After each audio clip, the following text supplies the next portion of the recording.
အားလုံးကိုယေရှုနာမ၌ကြိုဆိုပါရယ်ဟေရှာယအခန်းကြီး40အပိုင်ငယ်31မှာထာဝရဘုရားကိုမျှော်လင့်တော်သူတို့မူကားအားပြည့်ကြလိမ့်မည်ရွှေလင်းတကဲ့သို့မိမိအတောင်ကိုအသစ်ပြုပြင်ကြလိမ့်မည်ပြေးတော်လဲမပင်ပန်းခရီးသွားသောအခါမမောရကြ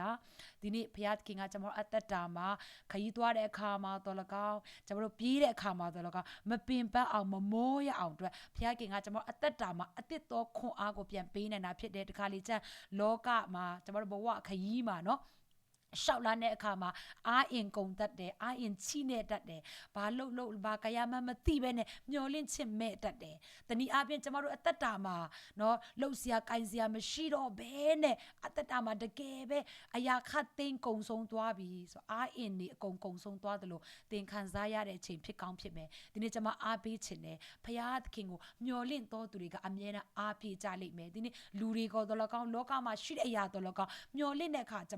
မတို့ကိုစိတ်ပြည့်စေမှာဖြစ်တယ်အားငယ်စေမှာဖြစ်တယ်အားယုတ်စေမှာဖြစ်တယ်ဒါပေမဲ့အဲ့လောကအရာတွေကကျမတို့ကိုအားမပြည့်စေနိုင်ဘူးဒါပေမဲ့ဖခင်သခင်ကိုသင်မျှော်ကြည့်တဲ့အခါမှာဖခင်ကအသစ်သောခွန်အားကိုပြင်ဆင်ပေးမယ်အားနဲ့ပြေဝတဲ့အခွန်ကိုဖခင်ကပြင်ဆင်ပေးမှာဖြစ်တယ်ဝိညာဉ်ရမှာတော့လောကောင်လောကပိုင်းဆိုင်ရာမှာတော့လောကောင်ကျမတို့ကိုယ်ခန္ဓာမှာကျမတို့ကိုယ်ခန္ဓာကိုယ်တိုင်ကတော့လောကောင်ကျမတို့တကယ်ပဲအားနဲ့ပြေဝရတဲ့ခွန်လန်းဆန်းရတဲ့ခွန်တက်ကြွရတဲ့ခွန်နဲ့မျှော်လင့်ခြင်းနဲ့ပြည့်ရတဲ့ခွန်ကိုဖခင်ကပြင်ဆင်ပေးမှာဖြစ်တယ်ဒါကြောင့်ဒီနေ့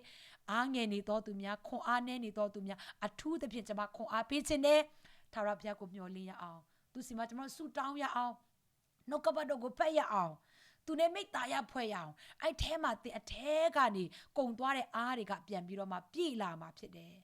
သူရဲ့မျက်မှောက်တော်ထဲမှာကျွန်တော်တို့စိန်ရအောင်ဟာလေလုယာလူတွေမပေးနိုင်တဲ့ငြိမ်သက်ခြင်းနဲ့အသစ်သောခွန်အားနဲ့အသစ်သောဝမ်းမြောက်ခြင်းနဲ့အသစ်သောလန်းဆန်းခြင်းနဲ့သင်အတ္တမှာဘုရားကပြင်ဆင်ပေးမှာဖြစ်တဲ့အရောက်စတဲ့ဘုရားရှင်ကောင်းချီးပေးပါစေ